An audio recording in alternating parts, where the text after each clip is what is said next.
Bonjour, je m'appelle Marion, je travaille à la direction des opérations aériennes, je suis responsable du bureau d'études, opérations et projets. Notre métier côté bureau d'études consiste à maintenir à jour les manuels d'exploitation, de définir la politique d'écopilotage de la compagnie en collaboration avec le management pilote, notamment dans le but de limiter nos émissions CO2.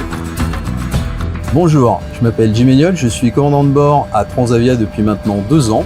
Et auparavant, j'étais copilote sur moyen courrier et long courrier à Air France. L'écopilotage aujourd'hui, c'est un moyen et un ensemble de techniques que nous utilisons notamment à Transavia pour diminuer notre empreinte carbone et limiter nos émissions de CO2.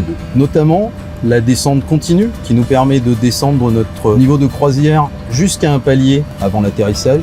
L'utilisation des inverseurs de poussée en poussée minimum et également le roulage jusqu'à notre parking sur un moteur au lieu de 2. Nous pouvons également être acteurs en envoyant nos feedbacks, en particulier au BEOps et plus spécialement à Marion qui traite la totalité de ces retours.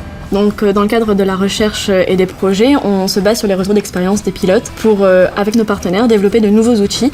Je m'appelle Thibaut, je suis dans l'équipe du bureau d'études, opérations et projets. Nous analysons chaque vol à l'aide d'un outil qui s'appelle Skybreeze, développé par Open Airlines, de manière à identifier là où nous avons été performants et là où nous pouvons faire plus de progrès. Les pilotes reçoivent avant chaque vol certaines données techniques qu'ils vont pouvoir insérer dans l'ordinateur de bord de l'avion juste avant de partir. Je m'appelle Cyril Canu et je m'occupe du centre de contrôle des opérations de Transavia. Je m'appelle Anne Roussel et je travaille au sein de la préparation des vols. Donc le premier sujet pour optimiser notre émission de CO2, c'est l'utilisation de logiciels comme Lido pour le calcul des routes. Lido nous permet de comparer les différentes routes en fonction des conditions météorologiques, des restrictions aéronautiques et des spécificités des avions, de trouver la route la plus optimisée au niveau du carburant et donc sur l'impact CO2. Nous, pilotes, sommes impliqués dans les mises en place de ces différentes pratiques. J'ai pu notamment participer au test de OptiSpeed qui consistait à déterminer la meilleure vitesse. Ces outils nous permettent aujourd'hui d'économiser en moyenne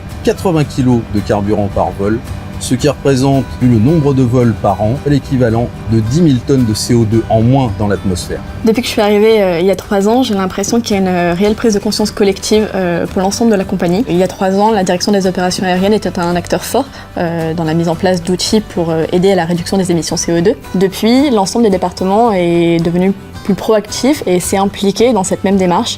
Et on a vraiment une culture chez Transavia dans le but de limiter nos émissions CO2. Ce que j'aime à dire à nos passagers, c'est que nous n'avons pas que des sièges verts, nous sommes également une compagnie verte.